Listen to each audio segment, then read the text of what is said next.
آج سے ہزاروں سال پہلے دنیا نے ایک ایسی آگ دیکھی تھی جس میں لکڑیاں کم اور انسانی چمڑیاں زیادہ جلی تھی، کیونکہ اس میں جلا دیے گئے وہ لوگ جن کا قصور صرف یہ تھا، ہمارا مالک صرف اللہ ہے۔ مگر سوال یہ ہے، جب ہر طرف اندھیرا تھا، جب زمین پر کھڑی ہر طاقت ان کے خلاف تھی، ہم تمہیں ختم کر دیں گے، تب وہ لوگ اس اندھیرے سے کیسے بچے؟ آج کی ویڈیو میں ہم دیکھیں گے دی ریئل سٹوری بیہائنڈ سورہ البروج۔ سورہ البروج قرآن کی ایک ایسی مکی سورہ جو مکہ کے ان دنوں میں نازل ہوئی جب مسلمان ظلم، ستائش اور تہذیب کا نشانہ بنائے جا رہے تھے۔ کافر ان سے کہتے، اپنا دین چھوڑ دو، اپنے ربیوں کا نام لینا بند کر دو، مگر ان کے دلوں میں صرف ایک ہی نور تھا، توحید کا نور۔ اور پھر اللہ نے یہ سورہ نازل فرمائی، The final message of truth. تاکہ ان کے دلوں کو تسلی ملے،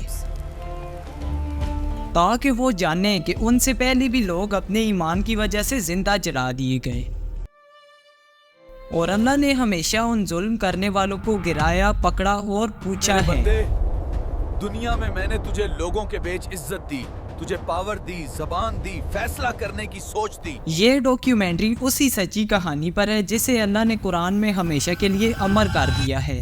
سورہ البروج کی ابتدا میں اللہ قسم کھاتے ہیں، قسم ہے اس آسمان کی جس میں برج ہیں، اور اللہ کی قسم کوئی معمولی بات نہیں، کیونکہ یہاں اللہ ہمیں بتا رہے ہیں کہ یہ بات کوئی تاریخ نہیں بلکہ تقدیر کا حصہ ہے۔ پھر اللہ فرماتے ہیں، ہلاک کر دیے گئے اکدود والے کھائی کے لوگ۔ یمن کی دھرتی ہمیرائٹ کنگڈم کا آخری بادشاہ دو نواس، ایک ایسا بادشاہ جس کی سلطنت صرف طاقت سے چلتی تھی، جس کا دین لوگوں پر زبردستی تھوپا جاتا تھا، ہم تمہیں مار ڈالیں گے، جس کی حکومت ظلم کی نیو پر کھڑی تھی۔ مگر اس بادشاہ کی سلطنت میں کچھ لوگ ایسے بھی تھے جنہیں قرآن نے اصحاب الاخدود کہا۔ وہ لوگ صرف ایک اللہ کو مانتے تھے اور توحید پر قائم تھے، اور جب انہیں دھمکی دی گئی یا تو ہمارے دین پر آؤ یا آگ میں جلا دیے جاؤ گے، تو انہوں نے جوابی طور پر کہا، ہمارا مالک صرف اللہ ہے۔ جسے سن کر بادشاہ کا غصہ آسمان کو چھو گیا، اور اس نے اپنے لوگوں کو حکم دیا اور سب لوگوں کو اس کھائی میں ڈال دیا گیا۔ مگر اس کہانی کا ایک اور پہلو بھی ہے جسے رسول اللہ صلی اللہ علیہ وآلہ وسلم نے صحیح مسلم میں بیان فرمایا، جو کہ کہانی ہے ایک لڑکے کی اور اسی ظالم بادشاہ کی۔ ایک ایسی سلطنت جہاں بادشاہ نے اپنی حکومت بچانے کے لیے لوگوں کو جادو اور تعویذ سے گمراہ کر رکھا تھا۔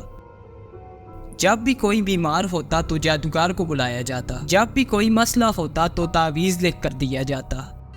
اس ظالم نظام کو زندہ رکھنے کے لیے ایک لڑکا چنا گیا جسے بچپن ہی سے جادو سیکھنے بھیج دیا گیا، مگر کسی کو کیا پتا تھا کہ تقدیر لڑکے کو کسی اور طرف لے جا رہی تھی۔ خیر، ہر روز جادوگر کے پاس جاتے ہوئے لڑکا ایک راہب کے پاس بیٹھ جاتا اور وہ راہب اسے وہ بات سکھاتا جو اس دنیا کی حقیقت ہے۔ لا الہ الا اللہ۔ یہ ملاقاتیں لڑکے کی زندگی بدل رہی تھی، کیونکہ اب لڑکا جادو کے بجائے اللہ پر ایمان رکھنے لگا۔ پھر وہ واقعہ ہوا جس نے پوری سلطنت کو ہلا دیا۔ ایک دن لوگوں کا راستہ ایک جانور نے روک لیا، کوئی پاس جانے کی ہمت نہیں کر رہا تھا۔ اسی راستے سے وہ لڑکا بھی آ رہا تھا۔ اس نے جانور کو دیکھا، پھر اپنے دل میں سوچا، آج فیصلہ ہو جائے گا، اللہ سچ ہے یا جادو۔ وہ آگے بڑھا، زمین سے ایک پتھر اٹھایا اور پورے یقین کے ساتھ کہا، بسم اللہ رب الغلام۔ اس نے پتھر پھینکا، پتھر لگتے ہی جانور چیخ کر گر گیا اور راستہ کھل گیا، اور دوسری طرف سب لوگ یہی کہہ رہے تھے، یہ کوئی عام بچہ نہیں۔